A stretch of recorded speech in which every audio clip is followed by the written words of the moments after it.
Yo les gens, j'espère que vous allez bien. Aujourd'hui, on se retrouve pour une nouvelle vidéo. Une nouvelle vidéo des résultats de la Conference League, donc les huitièmes de finale, match aller, match retour. Donc comme d'habitude, n'hésitez pas à liker cette vidéo, à la commenter si ce n'est pas déjà fait. Partagez la chaîne et la vidéo à vos amis si ça vous a plu. Abonnez-vous à la chaîne et activez la cloche de notification pour rater aucune des prochaines vidéos. L'objectif, 5000 abonnés, je sais qu'on a une capable, c'est gratos, vous ne devez pas payer. Merci à vous. Bon, alors, dans cette vidéo, je répète, bon, après c'est un peu le championnat le moins intéressant parmi nous tous. Bon, intéressant, mais après, un peu par respect. Mais en réalité, j'ai envie de vous dire ce que... Bon, après, si on peut parler de surprise, eh ben, il y en a qui me disent surprise, si je puis dire ça comme ça, de deux manières. Bon, j'espère que ça vous plaira. Alors, je répète, pour les huitièmes de finale, on va parler de le score du match aller et le score du match retour. Donc, on va cumuler les deux ensemble. Puis, du coup, pour cette vidéo, pour les huitièmes de finale.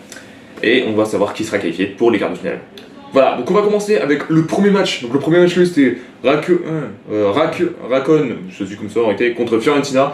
Et ben je vais vous dire qu'il y a eu 2-1 pratiquement pour Fiorentina à l'aller. Au retour, bon, Fiorentina a gagné 2-1 également, de toute manière. Donc voilà, sans surprise là-dessus du côté de Fiorentina. Donc Fiorentina qui joue à les quarts de finale. Ensuite, on passe au deuxième match. Le deuxième match c'était AEK Athènes contre Sage. Il y a eu 4-0 à l'aller pour Athènes. Bon, même si Sage a gagné 2-0, mais ça ne suffit pas du coup pour atteindre les prolongations. Et même pour les battre, du coup, avec Athènes qui se qualifie pour les quarts de finale de toute manière. Ensuite, on passe au troisième match. Le troisième match, c'était Mainz 0-5 contre Sigma Olomouc. Alors, Mainz, si je dis pas de bêtises, je crois que c'est un club de Bundesliga. Alors, vous pouvez me dire, pour ceux qui suivent la Bundesliga, mais je crois que c'est ça. Bon, il y a eu 0-0 entre les deux équipes, tiens-moi à l'aller. Au retour, Mainz a gagné 2-0. Voilà, que ça, on a envie de vous dire de toute manière. Ensuite, on va passer au quatrième match. Le quatrième match, c'était l'AEK Larnaca contre Crystal Palace. Donc, 0-0 entre les deux équipes à l'aller. Au retour, Crystal Palace a gagné 2-1. C'est quand même serré, si je peux dire ça comme ça. Et bah, j'ai envie de vous dire que Crystal Palace est chaud au cul, de toute manière. Donc, du coup, Crystal Palace, se qualifie pour les quarts de finale. Ensuite, on passe au cinquième match. Au cinquième match, c'était Sparta Prague contre AZ Alkmaar, ou AZ si vous voulez. Donc, il y a eu littéralement 2-1 à aller pour Hazard. Du coup, Hazard au retour a défoncé Sparta Prague 4-0.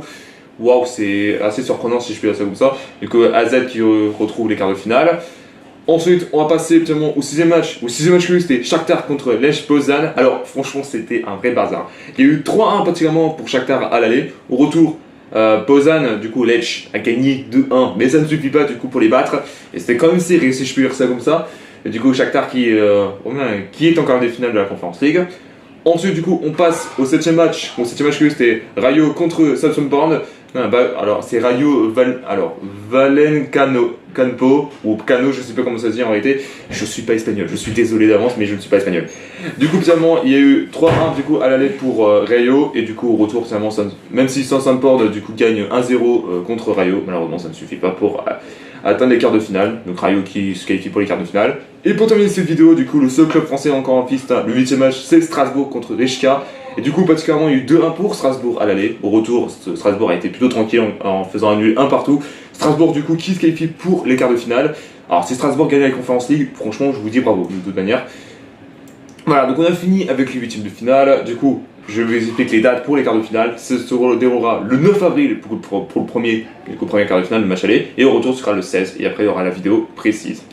Merci à tous d'avoir suivi cette vidéo, n'hésitez pas à liker, à la commenter si ce n'est pas déjà fait. Partagez la chaîne et la vidéo à vos amis si ça vous a plu. Abonnez-vous à la chaîne et activez la cloche de notification pour rater aucune des prochaines vidéos. Et on se retrouve bientôt pour une nouvelle vidéo.